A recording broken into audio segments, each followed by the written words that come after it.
हमने पिछली वीडियो में किया था प्रत्यक्ष वाणी, अप्रत्यक्ष वाणी।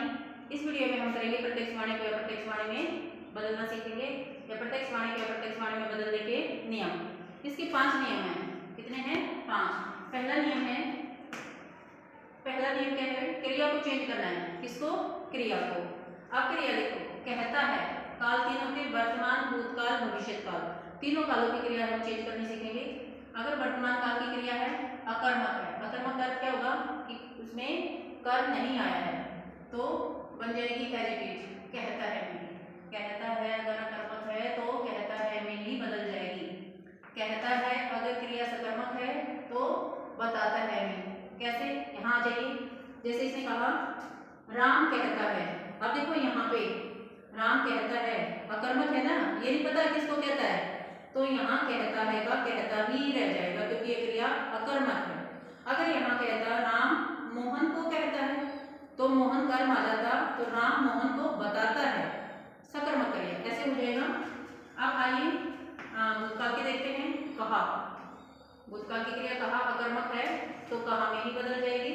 कब बदलेगी? जब प्रत्यक्ष वाणी को अप्रत्यक्ष वाणी में बदलेंगे। ये पहला नियम होगा। कहा अगर सकर्मक है तो बताया में बदल जाएगी। और हम भविष्यत काल देखते हैं। भविष्यत काल अगर कहेगा अकर्मक क्रिया होगी तो कहेगा में ही बदलेगी। कहेगा सकर्मक क्रिया होगी तो बताएगा में बदलेगी। क्या है ये? प्रत्यक्ष वाणी को अप्रत्यक्ष वाणी में बदलने का पहला नियम। कर लेंगे। कहता है अकर्मक, कहता है सकर्मक, बताता है। कहा अकर्मक, कहा सकर्मक, बताया। कहेगा अकर्मक, कहेगा में, और कहेगा सकर्मक है तो बताएगा में बदल जाता है। ये पहला नियम है। दूसरा नियम है उद्धरण चिन्ह हटाकर योजक की का प्रयोग करना। उद्धरण चिन्ह हम सीख चुके थे। ये चिन्ह है, ये हमारे क्या है? उद्धरण चिन्ह। इनको हटा के क्या कर देंगे? उसे योजक किसको जोड़ देंगे? की को, योजक की को। जैसे देखिए राम कहता है कि, ये उद्धरण चिन्ह है, ये हटा के यहाँ क्या लगा देंगे? की। क्या लगा देंगे? की। ठीक है। दूसरा नियम। तीसरा नियम क्या कहता है? निकटवर्ती शब्दों को दूरवर्ती शब्दों में बदलना। निकटवर्ती मतलब जो पास के शब्द हैं उनको दूरी दिखाने वाले शब्दों में बदल देंगे। जैसे मैं कह दूं यह, वह, इस, उस।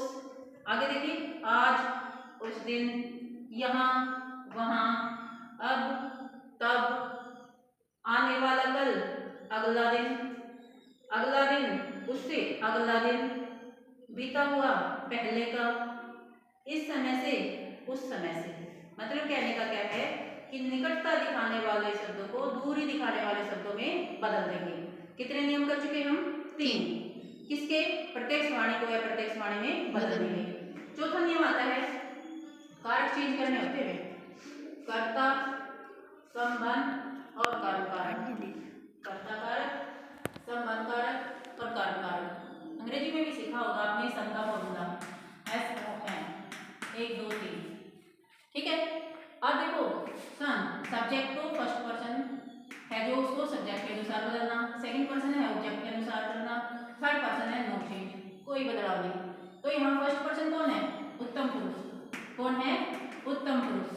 क्या है भाई? ये उत्तम पुरुष। उत्तम पुरुष कौन? मैं, मैंने, हम, हमने। ये किसके अनुसार? कर्ता के अनुसार। सब्जेक्ट क्या होता है? कर्ता। सेकंड पर्सन का मतलब यहाँ क्या होगा? अंग्रेजी में सेकंड पर्सन होता है, हिंदी में वो क्या है भाई?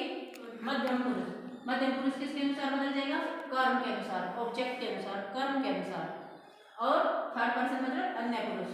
नो चेंज, बदलता ही नहीं है। तो देखो यहाँ मैंने तीनों लिख दिए हैं, कर्ता कारक, संबंध कारक और कर्म कारक। ठीक है। अब उत्तम, मध्यम और अन्य ये देखेंगे। उत्तम पुरुष है, ये देखेंगे अन्य पुरुष है, कैसे बताएंगे हम? ठीक है।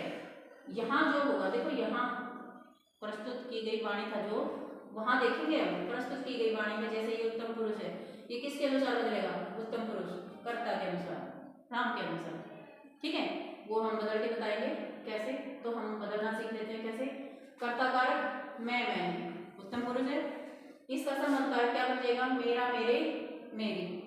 कर्म कारक क्या बन जाएगा? मुझे, मुझको। अब ये है अन्य पुरुष, वह, उसने। इसका संबंध कारक क्या किया? उसका, उसके, उसकी। और कौन करेगा उसे, उसको। अगर हम मध्यम पुरुष और ले लें, तुम तुमने, तो तुम्हारा तुम्हारे तुम्हारे, तुम्हें तुमको। ठीक है, कितने नियम कर चुके हम, 4 नियम। कितने, 4। ठीक है, अब 5वां नियम क्या होता है, काल परिवर्तन। काल बदलना पड़ेगा। अब काल कैसे, कि प्रत्यक्ष वाणी है जो, जैसे देखिए प्रत्यक्ष वाणी है ये, ठीक है। अब काल कौन सा है यहाँ, वर्तमान काल। वर्तमान काल है ना, का है दिखा रहा है कि यहाँ काल कौन सा है, वर्तमान काल। यहाँ क्या है, भूतकाल। यहाँ क्या है, भविष्य काल।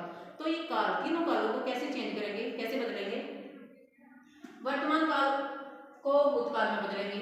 वर्तमान काल है जो किसमें बदल जाएगा, भूतकाल में, क्योंकि जो बात अब मैं बता रही हूँ वो मेरे बताने के बाद भूतकाल नहीं बन जाएगी, बन जाएगी या नहीं। तो वर्तमान काल को किसमें चेंज कर देंगे, भूतकाल में। कई ऐसे भी अपवाद हैं कि यूं का यूं भी रह जाता है, स्थिर सत्य है, ऐतिहासिक घटनाएं हैं, वो भी नहीं बदलती।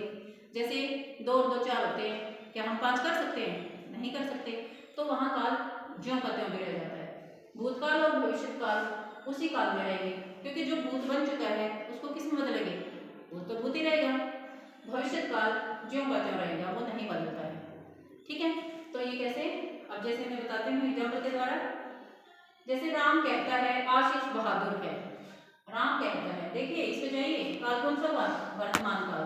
हमने कहा किसमें बदल देंगे, भूतकाल में। ठीक है, राम कहता है, अब कहता है किसमें बदलेगा, कहता है में ही, क्यों, क्योंकि पहले चले जाइए, पहले रूप पे क्रिया अकर्मक है, राम कहता है। अब दूसरा नियम हमने ये हटा के क्या लगाना है, कि आशीष बहादुर है।